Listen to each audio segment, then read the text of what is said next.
Good evening. The date is Saturday, March 28th, 2026, and the United States has effectively come to a standstill.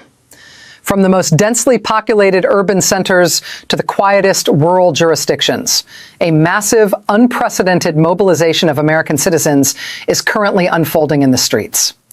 This is the third iteration of what has become known as the No Kings movement, and the sheer scale of today's demonstrations is actively paralyzing the normal operations of the country.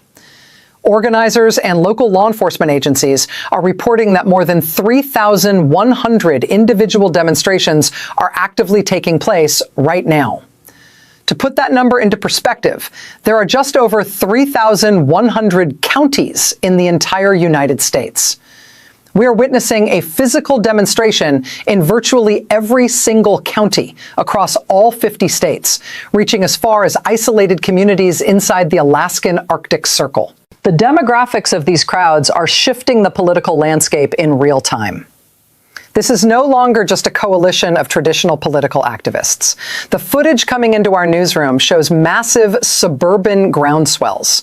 We are seeing a profound intersection of working-class families, union members, healthcare advocates, and ordinary citizens who have reached a breaking point with the current administration.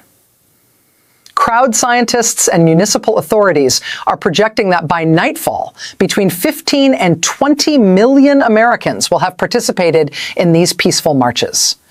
This completely dwarfs the previous mobilizations we saw back in June and October of last year.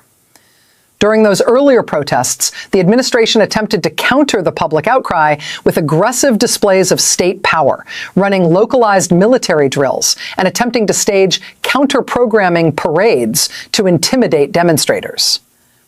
Those tactics have completely failed. Today, the administration is facing a citizenry that has simply refused to be broken, standing shoulder to shoulder in a stunning rebuke of authoritarianism.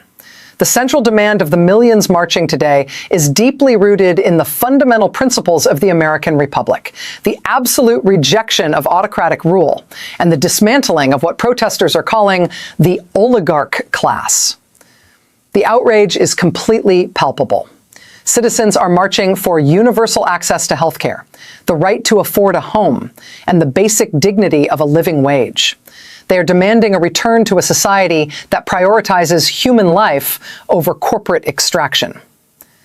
But beneath these broad economic demands is a furious, targeted anger directed at the deeply disturbing associations and actions of the highest levels of the government. We are seeing thousands of signs in the crowds today, specifically calling out the administration's active protection of individuals associated with high-profile sex trafficking networks. The public has not forgotten the Jeffrey Epstein files, and the anger has reached a boiling point over the administration's blatant efforts to shield the guilty. Protesters are actively calling out the president's inner circle, pointing directly to figures like Howard Lutnick and others who are known to have traveled to Epstein's island. The public is furious that these individuals are not facing criminal scrutiny, but are instead being shielded by the highest office in the land. This anger was severely compounded by the actions of administration loyalists like Pam Bondi and Todd Blanche, who orchestrated the transfer of Ghislaine Maxwell to minimum security club-fed facilities. The American people are watching the justice system being actively manipulated to protect a cabal of wealthy predators, and they are demanding the immediate appointment of an independent special prosecutor to tear open the Epstein files once and for all. This domestic corruption is playing out against the backdrop of a catastrophic and rapidly expanding foreign policy disaster. The administration has rushed headlong into a brutal, highly controversial war alongside Israeli Prime Minister Benjamin Netanyahu against Iran. The intelligence and ground reports coming out of the region detail absolute horrors. The military campaign has not been limited to strategic defense targets. We are receiving confirmed reports of airstrikes decimating elementary schools, resulting in the mass casualties of children, including the deaths of 165 young girls in a single coordinated bombing campaign. Furthermore, the military operations have aggressively targeted vital civilian infrastructure, Desalination plants necessary for basic drinking water and regional electrical grids have been completely destroyed, plunging millions of innocent civilians into dark, lethal conditions. International observers are openly classifying these actions as war crimes. And the violence has only continued to spread, heavily impacting civilian populations across Beirut, Lebanon, and Gaza.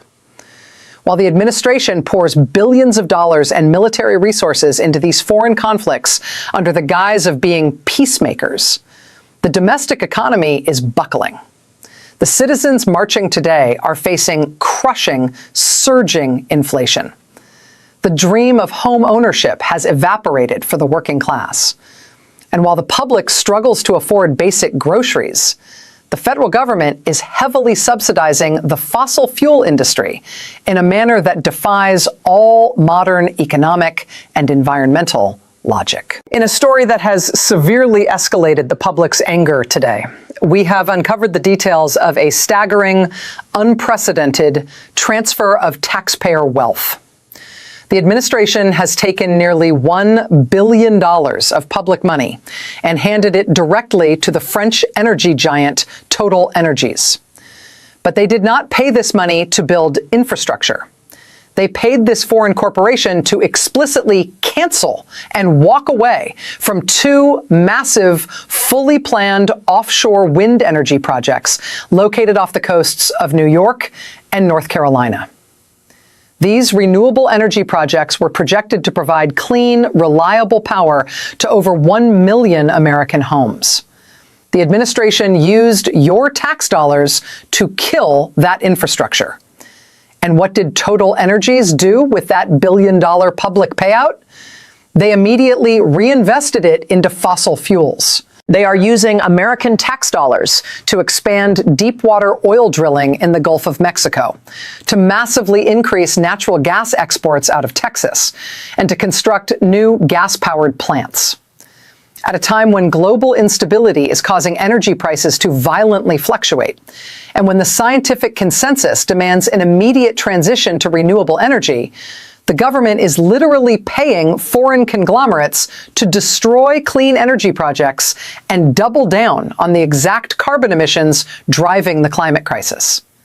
State leaders across the eastern seaboard are completely outraged, but the administration has completely ignored their protests. The authoritarian posture of the executive branch is not limited to financial handouts for oligarchs. It is being violently enforced on the streets by federal agents operating with near total impunity. Protesters today are demanding immediate and severe reforms to the operations of Immigration and Customs Enforcement, or ICE, and the Border Patrol. These agencies are being deployed in American cities using tactics that lawmakers are openly comparing to the Gestapo. We are seeing federal agents operating outside the bounds of constitutional law, utilizing terror tactics in suburban neighborhoods. The legislative fight over this unchecked power came to a head on Capitol Hill late last night. The Senate was forced to move on a massive funding bill for the Department of Homeland Security, but progressive lawmakers drew a hard line. Congressman Jimmy Gomez of California issued a searing indictment of the federal agencies, outright refusing to vote for the funding bill because it lacked any basic guardrails for ICE and CBP. Congressman Gomez detailed horrifying incidents from his own district, including a constituent who died under suspicious circumstances while in ICE custody, and an 8 months pregnant woman who was detained and summarily deported. She was completely lost in the federal system, unable to contact her family until she was already out of the country. Lawmakers are demanding the absolute bare minimum of accountability. They are demanding that ICE agents remove their tactical masks and identify themselves, that they be required to wear active body cameras, and that they completely cease the practice of kicking in residential doors without a signed judicial warrant. But the Republican establishment appears completely unwilling to rein in these federal forces. Congressman Jim McGovern pointed out the massive financial disparities at play, noting that the federal government currently appropriates more money for ICE than the majority of independent nations spend on their entire national militaries. He plainly stated that these agencies are operating as rogue entities that kill people and he flatly refused to authorize another dime for their operations. This legislative chaos was compounded by the president's attempt to govern by decree. After Republicans intentionally stalled a funding deal for weeks, forcing Transportation Security Administration workers to go without pay, the president swooped in with an executive order to unilaterally fund the TSA. Congresswoman Becca Balint pointed out the terrifying reality of this maneuver. The legislative branch has completely surrendered its constitutional power of the purse to the executive. The Republicans created a crisis, starved federal workers of their paychecks, and then allowed the president to bypass Congress entirely to look like a savior, fundamentally breaking the separation of powers. This consolidation of power is being actively cheered by a handful of the wealthiest individuals on the planet. During the last major mobilization, Senator Bernie Sanders delivered a speech that has become the defining manifesto of these protests. He explicitly named Elon Musk, Jeff Bezos, and Mark Zuckerberg, identifying them as the architects of a hijacked economic and political system. Sanders reminded the public that the American Republic was founded in the 1770s on the explicit rejection of the divine right of kings. And he warned that the nation must now utterly reject the divine right of modern oligarchs. These billionaires have funded the current political regime, and in return, they have seen their wealth and unaccountable power multiply exponentially, while working families are crushed under the weight of inflation and systemic corruption. In response to this massive public uprising, the administration and its allies have launched a coordinated campaign to destroy independent media and reshape the national narrative. Brendan Carr, the commissioner of the Federal Communications Commission, has openly bragged about the administration's successful efforts to purge dissenting voices from the airwaves. The government has successfully executed the campaign to defund the public broadcasting service and National Public Radio. They are openly celebrating the removal of veteran journalists from major networks, cheering the departures of reporters who challenged their narratives.